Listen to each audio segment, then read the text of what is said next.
Bande Konangai ba Congolais, pour terminer la première partie de l'émission. Dans un pays, lorsque le peuple n'est plus en mesure de défendre ses droits et ses intérêts, ce peuple-là est mûr pour l'esclavagisme.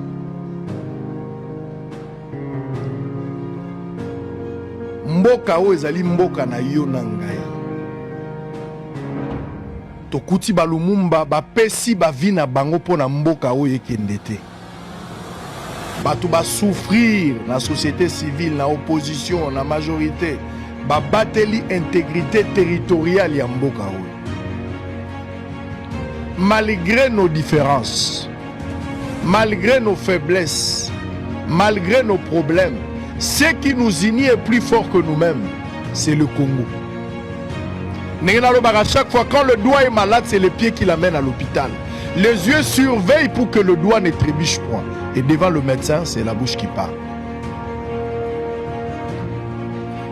Bolingo ya biso na Congo eza lokola ya mbisi na mai moto kokabolango eza péché. Kaka liwa ndeko kabola. Pose-toi honneur. Ya koloba ke naza Congolais, je suis libre chez moi. Tu dois te battre. Parce que le caractère n'est pas un don, mais c'est une victoire. Bozoti ke la Congo na nani. Je suis tout à fait d'accord aujourd'hui. Le Congolais, moi, je suis d'avis que le Congolais Sengeliba Solola. Et je suis tout à fait d'accord. Kabila l'avait fait à une période. Tout ça lié élection en 2006. Bemba a eu élection. Seigneur Lobi Kabila Moutazu. Bemba Lobi Moutazu. Masasi et Beta la Gombe Baigo Tanzami Bakufaki. Kabila a pris sa voiture à l'époque président de la République élu. A Kenda Kotala Bemba Nandaku.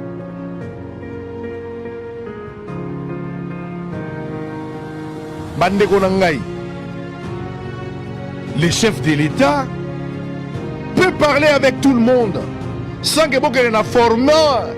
Il y a des prêtres, mais d'abord la unité. Parce que Tshisekedi aujourd'hui ne peut pas parler avec Fayoulou.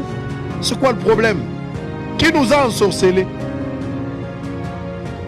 Est-ce qu'aujourd'hui le président Tshisekedi ne peut pas parler avec Fayoulou? Pourquoi il ne peut pas parler avec Kabila? Je vous avais déjà dit, c'est ma position. Je vous avais déjà dit que Kabila a géré ce pays. Il a été dans la formule de 4+1. Il a géré ce pays. Il a rencontré des problèmes avec le CNDP. CNDP, pardon. Il a rencontré des problèmes, il y a M23. Les autres ont M23. Il faudra, à mon avis, dans les États-Unis et ailleurs, l'ancien président va avoir une rebelle, mais va avoir une bibliothèque. On peut continuer la succession. Parce que on va servir na poteau d'attache pour des leçons, pour l'expérience, pour partager, pour contribuer à leur intelligence par rapport à ma campagne. Cette histoire de s'accuser. Mon goût n'a pas poussé, mais ils doivent continuer à s'accuser.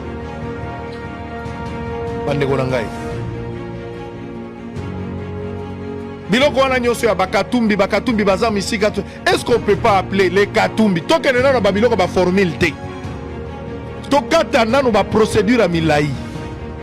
Dialogue en interne. Fayoulou, Kabila, Moïse Katumbi, Jean-Pierre Bemba. Ngaïpe bien sûr parce que je représente une opinion. Je peux participer aussi. Nous ne viendrons pas pour l'argent. Nous viendrons seulement pour la patrie. S'il faut dire quelque chose. Même médiation na biso toko sala. Il ne faut pas médiation ou taga libanda. Pourquoi ne pas parler le même langage? Congo ezaka moko. Dans un dialogue en interne. Bisonio sotokozala ba perdant. Je parle du Congolais. À moins qu'on à l'étranger. Si tu es Congolais, bisonio sotokozala ba perdant. Même si tu penses que tu la perdant parce que peut-être tu vas te rendre compte que plus tard, héritage commun au toza na bisonio to perdre.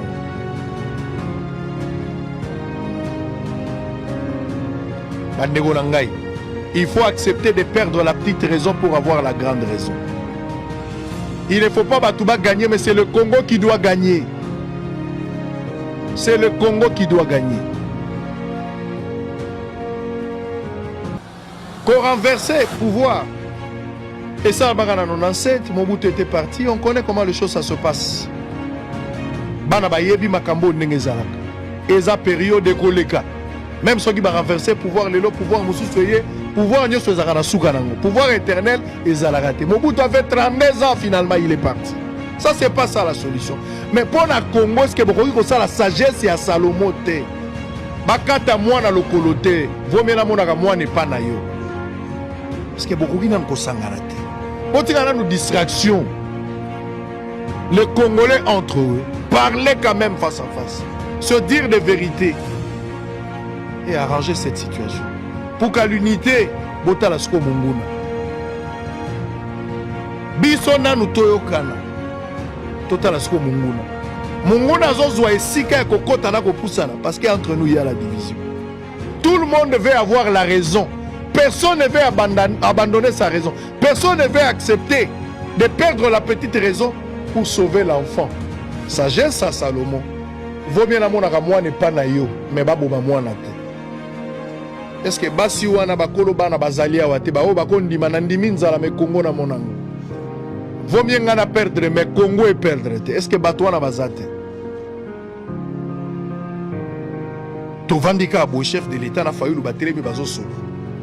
Tovandika bo Joseph Kabila na Tshisekedi lelo bazaro solo. Tovandi bo Katumbi lelo. Est-ce que vous sentez ce que ça fait dans l'opinion? C'est quoi le problème?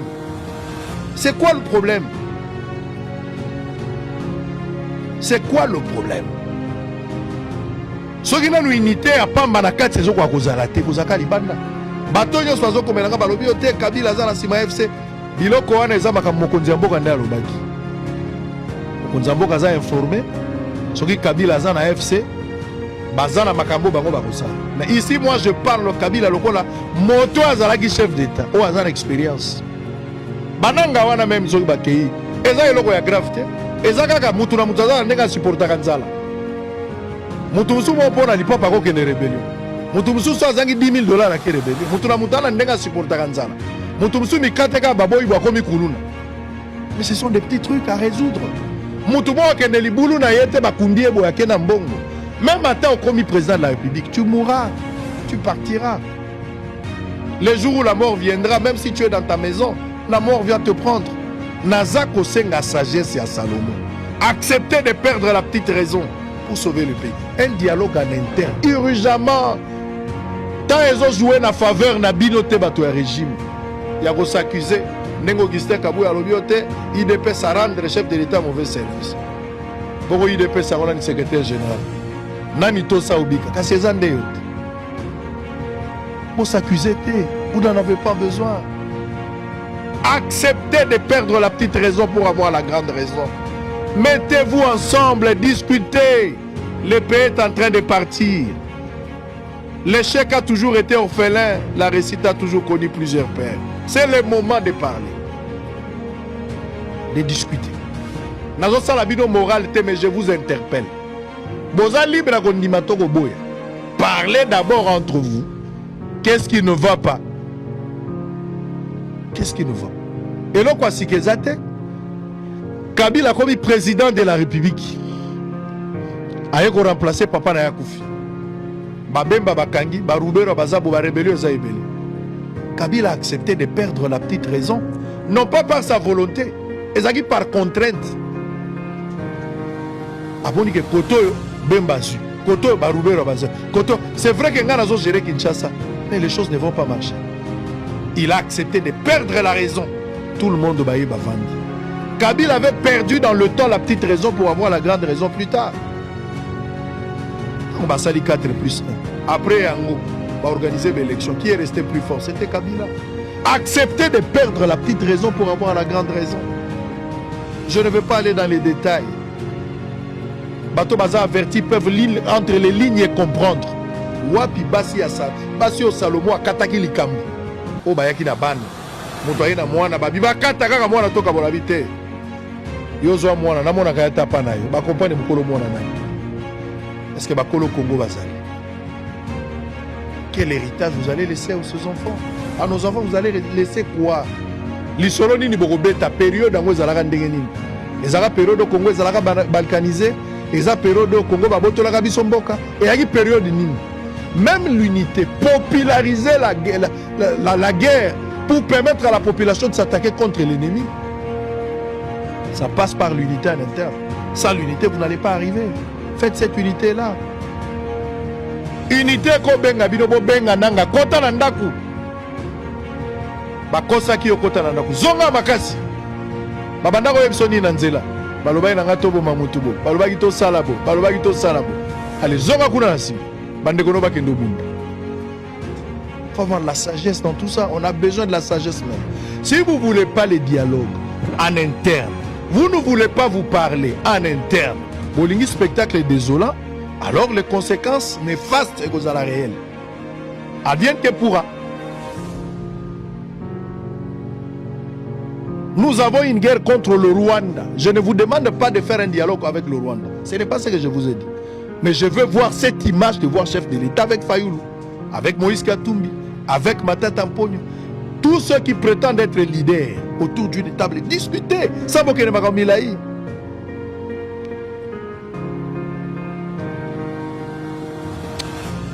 Loboko aluka adresse à Beki Mukolo likolo aura problème. Loboko aluka adresse à Beki Mukolo likolo aura problème.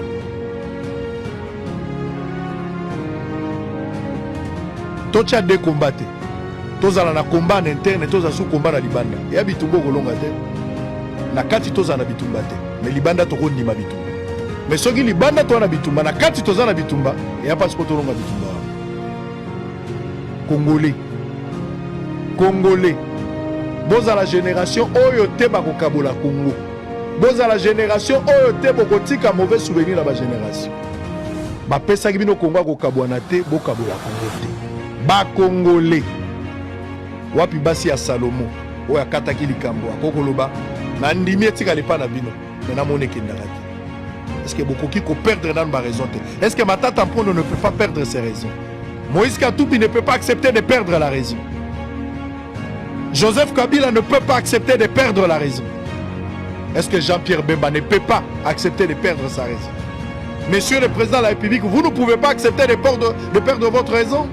Monsieur Fayoulou, président de l'ECD, vous ne pouvez pas aussi perdre la raison.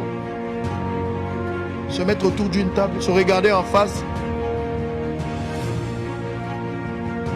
Je vous ai donné cette sagesse. Cicatrice zonga pota mingi mingi bakatela ngolo kolo.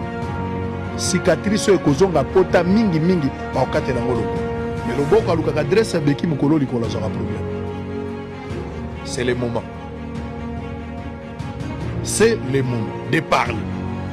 C'est le moment de discuter. Quand c'est le moment.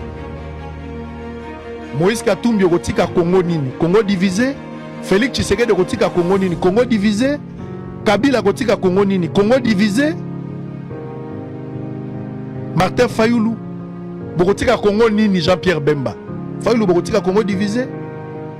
Bilonos vous en a raison. Mais acceptez de perdre quand même la raison. Et mettez-vous ensemble.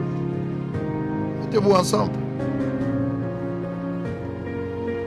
Les prisonniers ont mérité libération comme des Gualobi. Libérez Moukébaï, qu'il soit libre. Vous ne perdez rien. Laissez Moukébaï en liberté. Laissez Moukébaï en liberté. On a besoin de cette unité. Jean-Marc Kaboun jusqu'à aujourd'hui ne sort pas.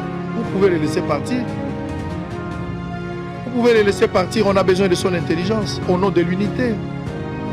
Sans que tous la présidente africaine au dialogue ou sango, ça lui peut sortir. Cette Kikouni est là. Pourquoi ne pas faire sortir ce genre, discuter avec? Ce sont des Congolais. Ce qui est passé est passé. Bobunda, tout en étant divisé, l'ennemi va avancer plus vite. Et l'État ne va pas jouer la faveur.